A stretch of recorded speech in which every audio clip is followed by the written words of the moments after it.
I'd make some notes there in case I can't remember something.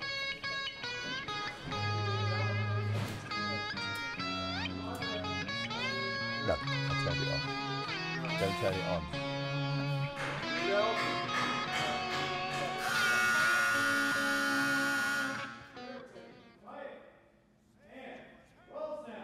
The people from your country and Ireland and Wales, that British Empire, that area, how they got American rock and roll and American rhythm and blues down. And it wasn't, let me tell you something, because like we border Canada. Yeah. When you go up into Canada, Toronto is a little closer to Detroit than Liverpool is New York City. That's true. You know, but I am amazed at how your people got that and nailed that stuff. What? It was, I think, and you only got it through records. Yeah, through records. You know. Well, actually, you know, after World War II, you know, a lot of the GIs brought their records over, and some GIs even stayed there, and they turned us on to music. And there was a couple of radio stations. I remember my father talking about it on the GI camps and stuff that were playing American music. There was always music in our house where I was growing up. I grew up in southwest London, Hounslow. And my dad played piano a little bit, but he worked at Aston Martin's. He was a panel fitter.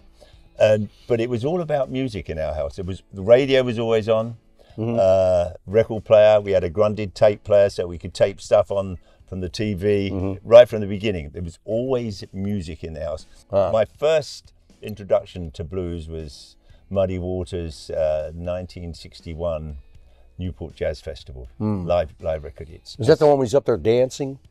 I don't. I just had the record. Well, oh no, there's one about visual. Is there? There's a visual of Muddy.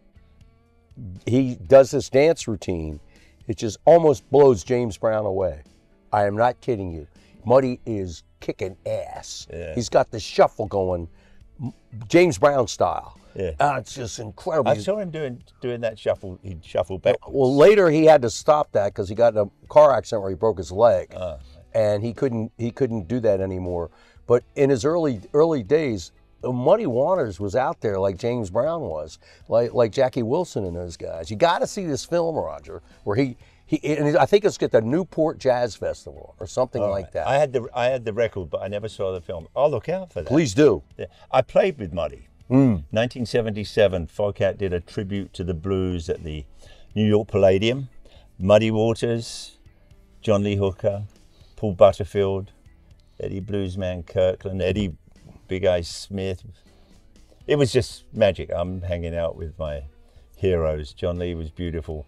I got to introduce my parents, mum and dad, to Muddy Waters, and they knew who he was because I play the records in the house, and they said, "Mum and Dad, Muddy Waters, my mum and dad." That was probably a highlight of my life.